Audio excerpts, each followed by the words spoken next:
sirens didn't wail from the streets. They came from inside the servers, shrill, electronic, desperate.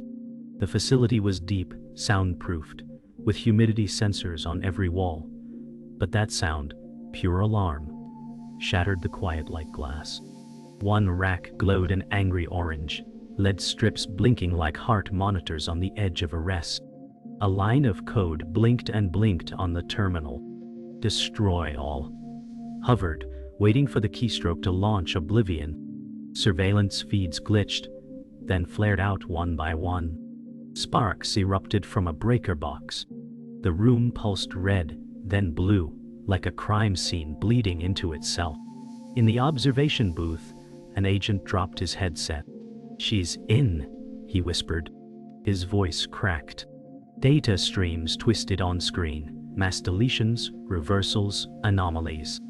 At Langley, 500 miles away, a matching console froze. Then the screen showed a final image, a blurred still of a woman's face, eyes locked with the camera. "It's her," someone muttered. "It's Dahlia."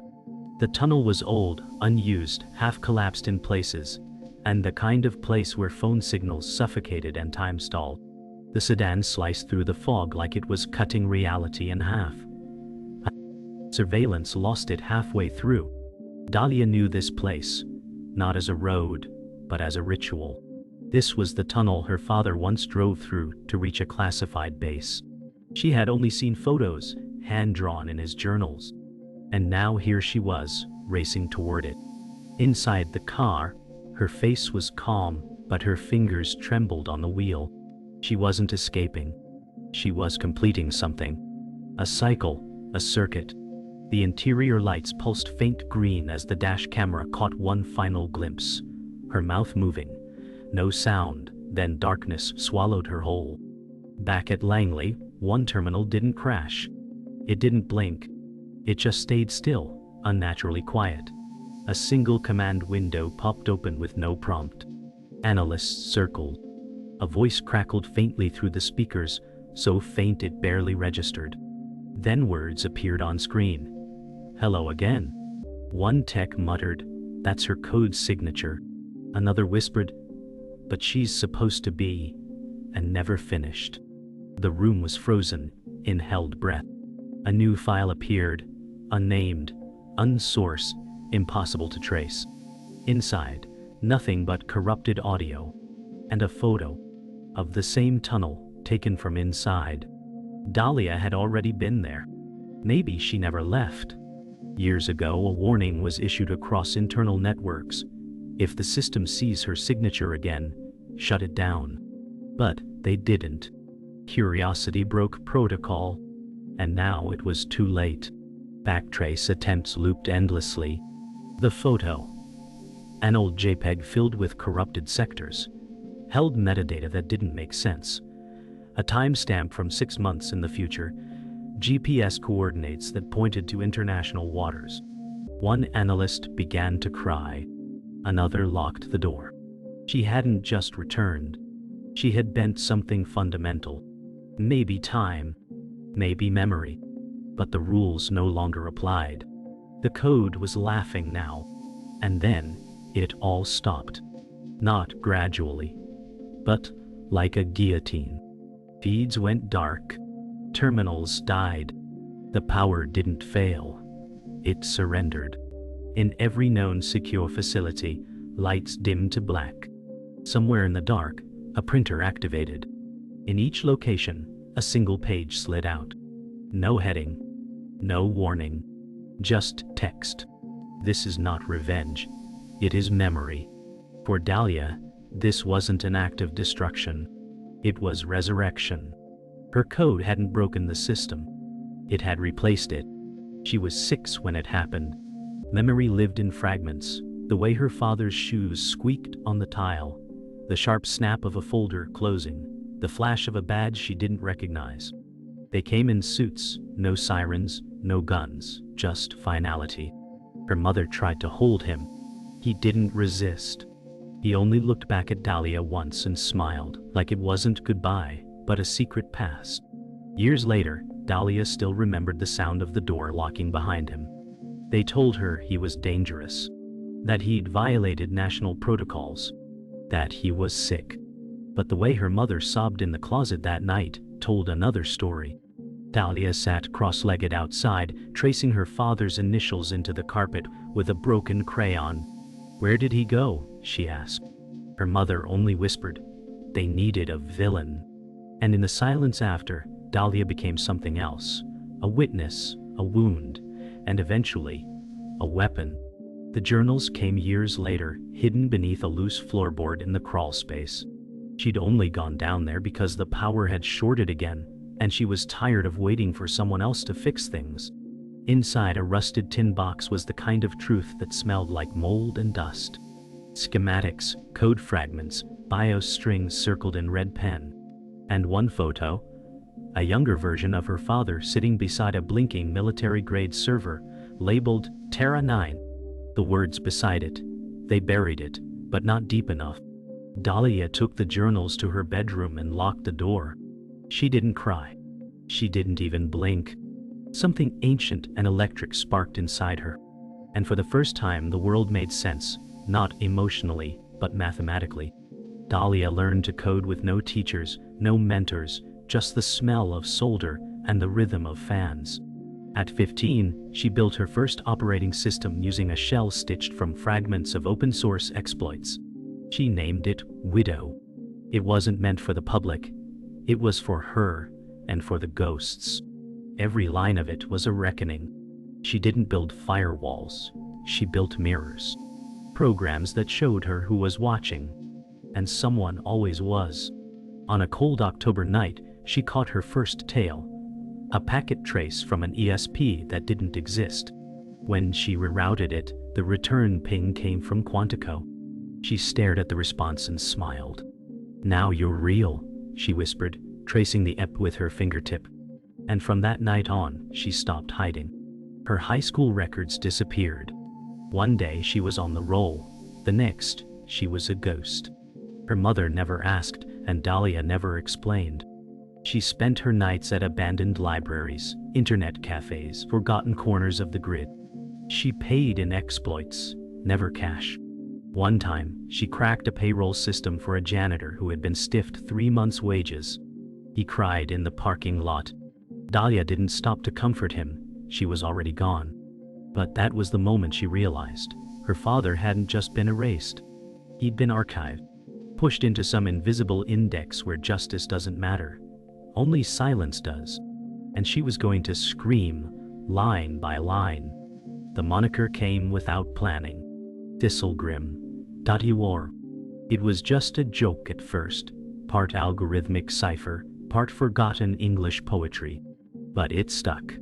Within months, ThistleGrim exploits were circulating on Shadow Irks. She never asked for money. She asked for eyes, attention. Not on her, but on the cracks. A vulnerability in biometric backdoors. A government database opened for 5 whole minutes. She would leave messages inside the code. Fix this before someone worse finds it. Some did. Some didn't. And when the media called it luck, she knew they were still blind. One sysadmin tried to reach her. Left a note in a pastebin. "Who are you?" She replied. "Just someone who remembers everything." It began with a leak, one nobody noticed at first. A public-facing site for federal employees experienced a malfunction. Logins failed. Passwords reset. But buried in the logs was a silent breach that crawled through authentication tokens like a virus with memory. Dahlia had used an exploit she wrote in the back of a city bus. The code slipped in undetected, duplicated itself, then waited. 2 weeks later, federal personnel were locked out of their own payroll system. It wasn't theft. No money moved. But the system screamed in agony, locked in recursive loops. Her message? Not yet. Security firms called it a ghost attack. Others labeled it synthetic sabotage. She called it testing the water, watching who would surface first. The Arkeys buzzed. ThistleGrim just cooked the feds. Her handle was now legend, whispered with awe and fear. But with attention came exposure. One night, in a Sacramento internet cafe, Dahlia noticed a kid across the room trying too hard. Wrong keystrokes, wrong posture. She sent him a message, "Your handler watching." He didn't reply. But an hour later, the cafe was raided. She'd left her system behind. A decoy, a honeypot rigged with corrupted BIOS firmware. When the FBI powered it on, the screen went white. Every trace of their surveillance got burned. The only file that remained? A single image, a coffee-stained fingerprint and the text, "Do better." Then came the attack on OpNet, an intelligence-adjacent contractor building facial recognition tech under the guise of private development. Dahlia found their weak point, a testing server connected to real data. She fed the algorithm thousands of ghost profiles, non-existent people with plausible features. The system panicked. Real targets disappeared inside statistical noise. One analyst marked his own mother as a threat. OpNet went offline for 3 days. When they recovered, they received a message embedded in their AI training logs. What happens when the machine forgets who made it? They tried to scrub her from their logs. It only made her louder. Langley had her fingerprint. Finally. Recovered from a cracked soda bottle left at a truck stop. It matched one on file from a forgotten high school enrollment form. Project Lantern was activated, an interagency task force, unlimited budget, full authority. But Dahlia was already inside their comms. She listened to them whisper her name, mispronounce her handle, dismiss her as a fluke. That night, she rerouted a training drone over their own headquarters. It hovered in place, beeping quietly, then spelled her name in its flight path. The footage never aired. One officer resigned. Another asked to speak with her. He received a page of text on a burner drive. "You weren't the one I was after." Her van was found a week later, burned to its chassis outside a forgotten warehouse in Kansas. Inside, scorched motherboards fused into the floor, melted monitors, and a single, untouched object. A handwritten note sealed in foil. It read, "You think I forgot what you did to him?" Analysts scanned every inch for clues. No fingerprints, no DNA. But deep inside one charred hard drive, they recovered partial footage. Dahlia staring into the lens, fire reflecting in her eyes. "This isn't your world anymore," she said. "You just rented it too long." Then she smiled. A slow, tired smile, like someone setting down a burden that weighed generations. The archive dropped at 2:16 a.m. GMT, 400 terabytes of encrypted data posted simultaneously across 117 dormant servers. It hit like a nuclear signature, tripping alarms in 6 countries before dawn. No ransom, no manifesto, just a countdown embedded into the header, 30 days. Dahlia's voice accompanied it in a glitched audio clip, impossible to cleanly extract. "They'll tell you I'm a threat," she said. "But I only build mirrors." Agencies panicked. They didn't know what was inside, but they knew it mattered. Every intelligence division sent in teams to dissect the drop. Each node responded the same way, "You're not the right key." One analyst stared at the code and whispered, "It's not a leak, it's a reckoning." Inside the archive, one clue repeated across multiple decoy files, a partial key embedded with what appeared to be a woman's name.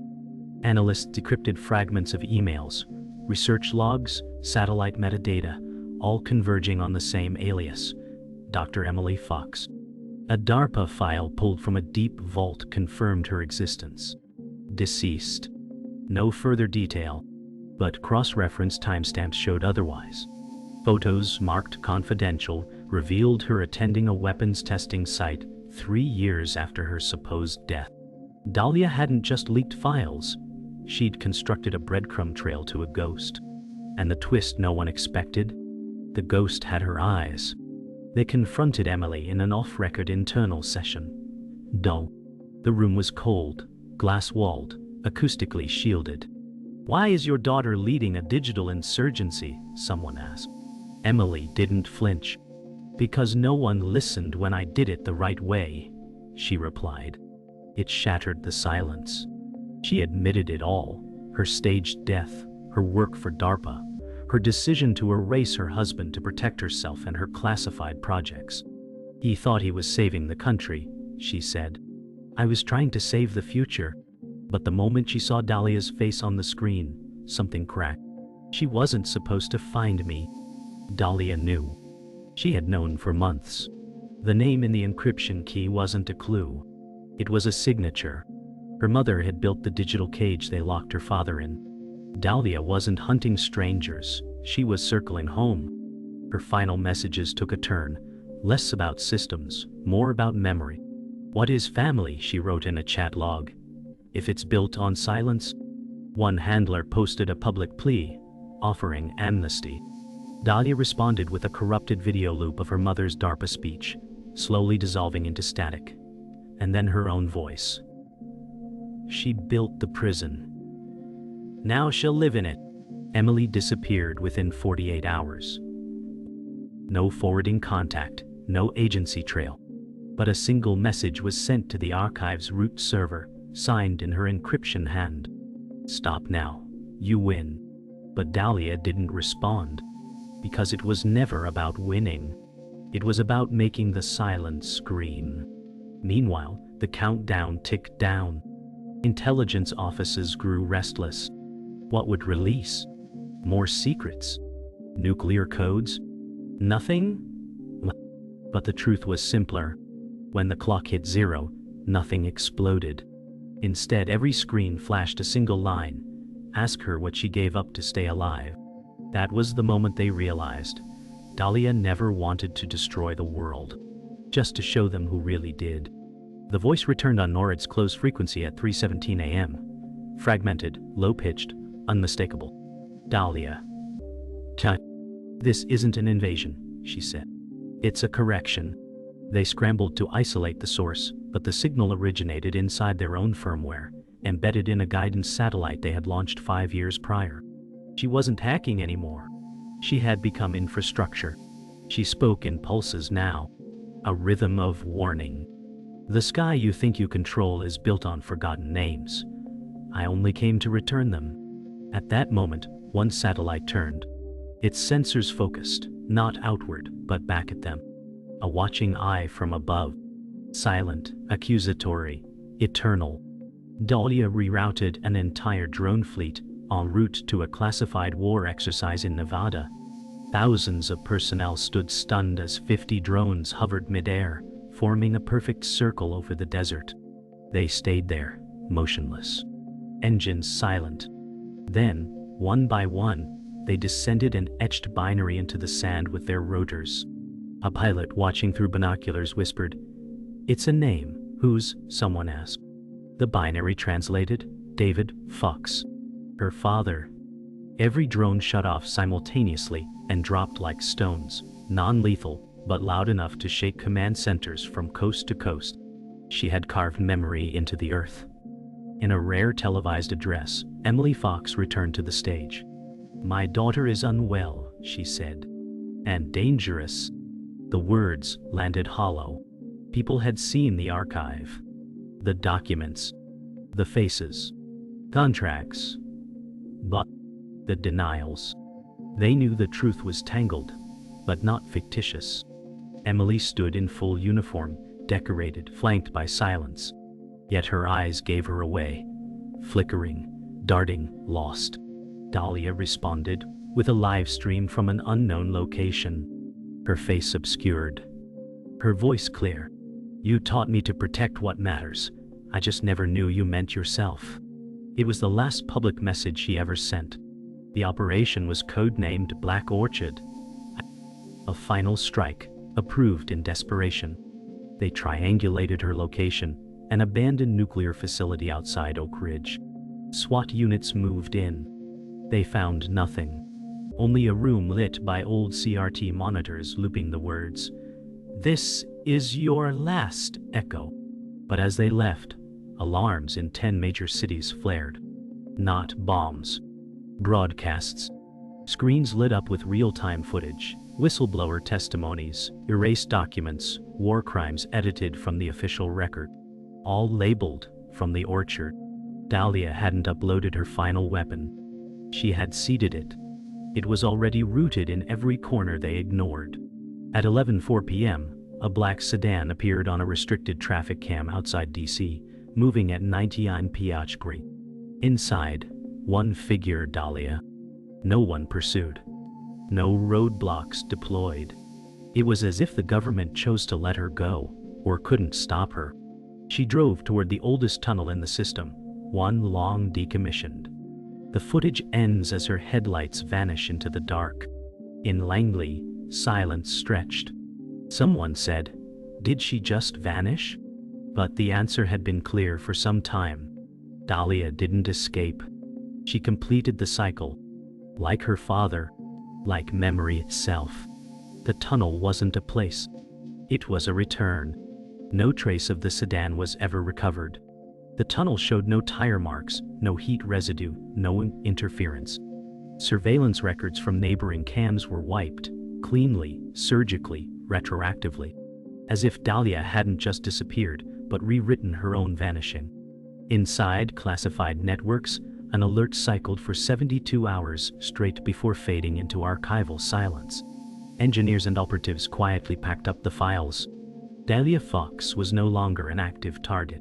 She had become something else, a known unknown, a myth maintained in digital hush. The tunnel itself was sealed the next day, concrete, steel, welded shut. On the last frame of the final internal report, one line of text was logged and never explained. She went where memory doesn't sleep. Emily Fox vanished as quickly as her daughter. Her resignation letter arrived encrypted, addressed to no one. Inside, only one phrase: "I built the house she burned." She was last seen boarding a private vessel off the coast of Maine, name changed, face reconstructed. Some say she was running. Others say she went searching. Intelligence chatter went quiet, officially. But deep in the subnets, her credentials still pinged occasionally. Not as activity, just presence. An echo. A mother tethered to her daughter's wake. She never responded to outreach, never resurfaced. Only one anomaly remained. Her personal network showed constant recursive encryption resets, as if something, or someone, was still visiting her from the dark. Across the world, systems began behaving strangely. Unrelated power grids blinked at 3:17 a.m. exactly. Old military databases, long thought decommissioned, spat out nonsensical fragments, half-memories, corrupted maps, redacted names that weren't redacted anymore. Each anomaly lasted seconds, but always left traces. Dahlia's code signature appeared, then vanished before they could freeze the systems. It was like trying to pin down the shadow of a comet. Not destructive, not invasive, just present. Like she had dissolved into the veins of the network, woven herself into the fabric of the forgotten. Engineers called it noise. Survivors knew better. It was her pulse. A year later, a journalist in Argentina received an unlabeled flash drive in the mail. Inside, one file. A raw video recording dated 2 years prior. The camera shook slightly, but the voice was clear. "Dahlia, if you're seeing this, I'm not gone," she said. "I'm just not where you expect." She sat by a window, sunlight touching her face. Her eyes looked tired, but not broken. The point was never to destroy. It was to reveal. Because even in silence, someone remembers. The footage ended abruptly. The journalist never aired it, but shared it with 10 other journalists. Within weeks, it had reached 100. They removed her from watch lists. Not out of mercy, but resignation. There was nothing left to chase. She'd become the story whispered through wires, the ghost who changed the shape of power without ever touching it directly. One night, a private cybersecurity firm held a closed seminar titled Ghost-Level Intrusions. No one said her name, but every diagram bore her mark. Afterward, a young intern asked an old analyst, "What happens if she comes back?" The analyst didn't answer immediately. Then he said, "You don't come back from where she went, you just echo louder." And somewhere deep in a sealed system, a screen blinked once. Then, again. It began again in a child's room. A monitor flickered on by itself at 3:17 a.m. A white noise lullaby hummed from an unplugged speaker. The baby didn't cry, only stared. On screen, lines of harmless code scrolled like a cradle song. The parents never knew, but the monitor logged an access protocol from a decommissioned DARPA server, one that hadn't been active in years. Somewhere, deep within the code, the header contained a name, Fox D. This wasn't an attack. It was something else. A whisper. A thread being tied gently into the next cycle. The child cooed softly, eyes glimmering with dancing green light. Memory once again found a home. In a Midwestern town, a teenager opened a junked laptop bought from a second-hand shop. It booted instantly. No OS, no prompt, just a blank interface with a single question. Do you want to see? The teen clicked, yes. Thousands of text files unfurled, each dated, marked and cross-referenced with redacted government documents. He stared in awe. Is this real? He muttered. But the cursor blinked once, then typed on its own. You already knew it was. He dropped the machine. But when he picked it up again, it had shut down. No way to reboot. He never told anyone, except one friend, years later, who also found a device. The cycle had begun again. In Reykjavik, a backup server for a satellite imaging company pinged an impossible IP address, one blacklisted by global registries.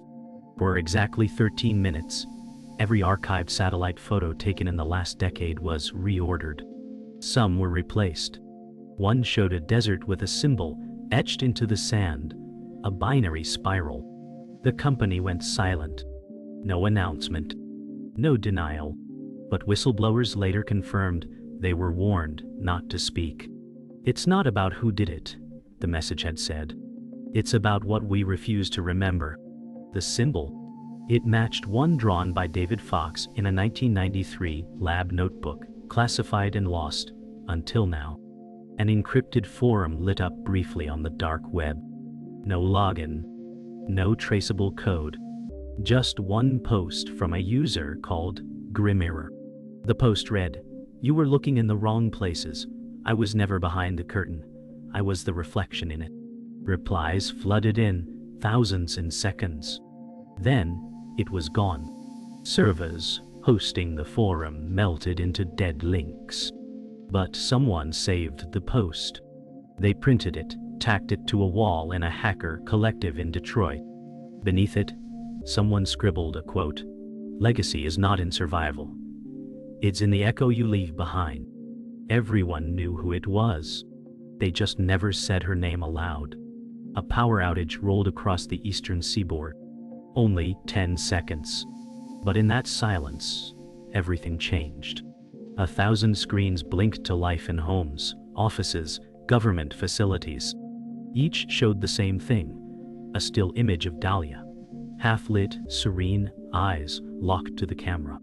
No sound. No threat. Just presence.